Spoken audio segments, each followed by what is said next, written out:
DMLA,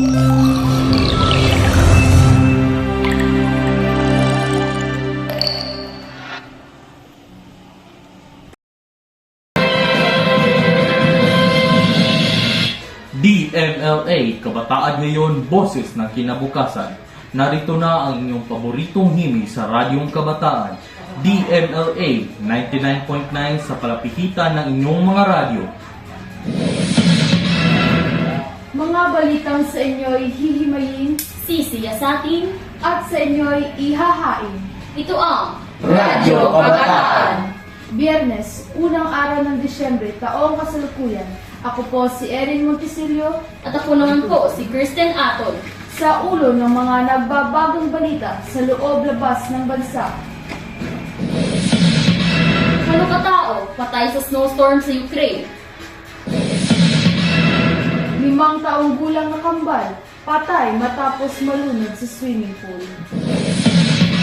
Chapter close. Catherine Bernardo, kinumpirma na ang himulayan nila ni Daniel Padilla. UP Fighting Maroons, pinayoko ang LaSalle Green Archers. Para sa internasyonal na balita, 8 katao patay sa snowstorm sa Ukraine.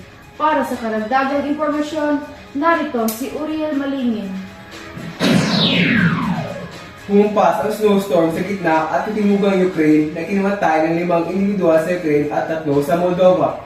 Taglay nito ang malakas na hangin na nagpapatay ng kuryente sa daan-daang mga bayan at isinara rin ang mga pangunahing daan sa bansa.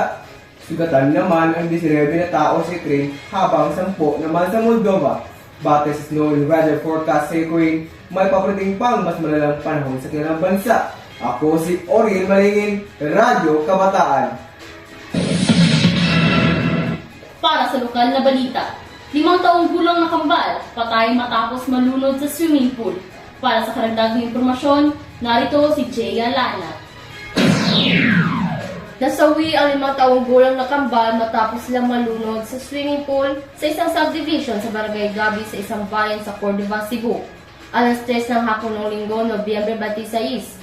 Ang mga biktima ay kinalang sina Dexon Sarmento at Patrick Sarmento na pawang nakatira sa naturang subdivision.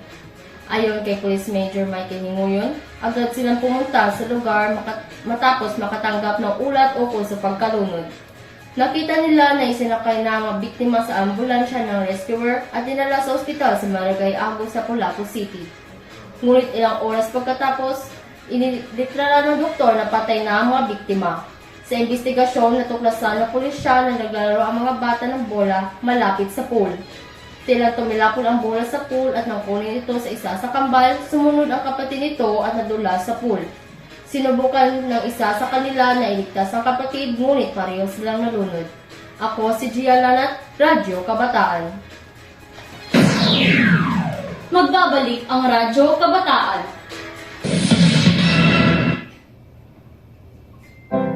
Mahilig sa chips or snacks? Pero health conscious at the same time. Introducing Kangkong Chips Original by George Mojica.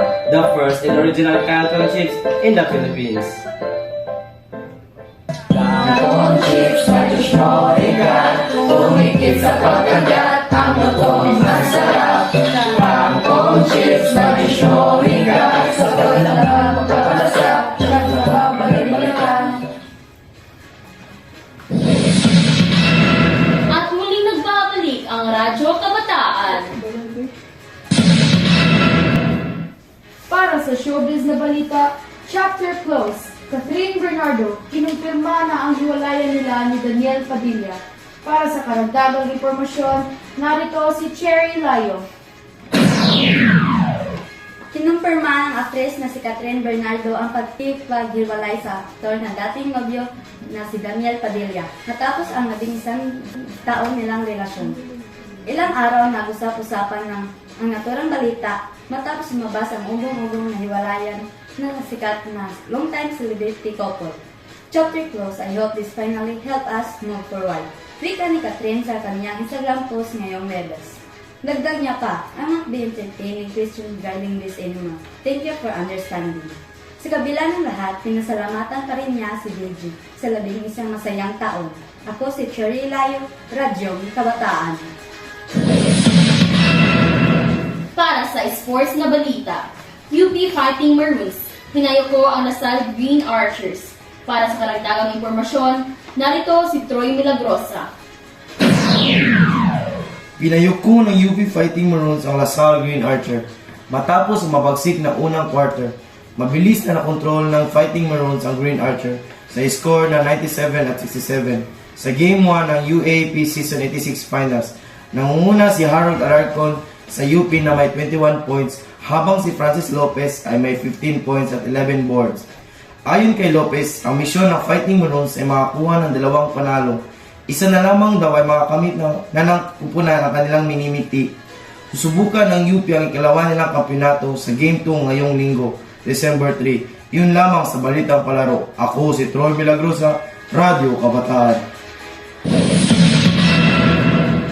Muli nating balikan ang mga nagbabagong balita sa araw na ito. Mga katao patay sa snowstorm sa Ukraine. 5 taong gulang na kambal, patay matapos malunod sa swimming pool.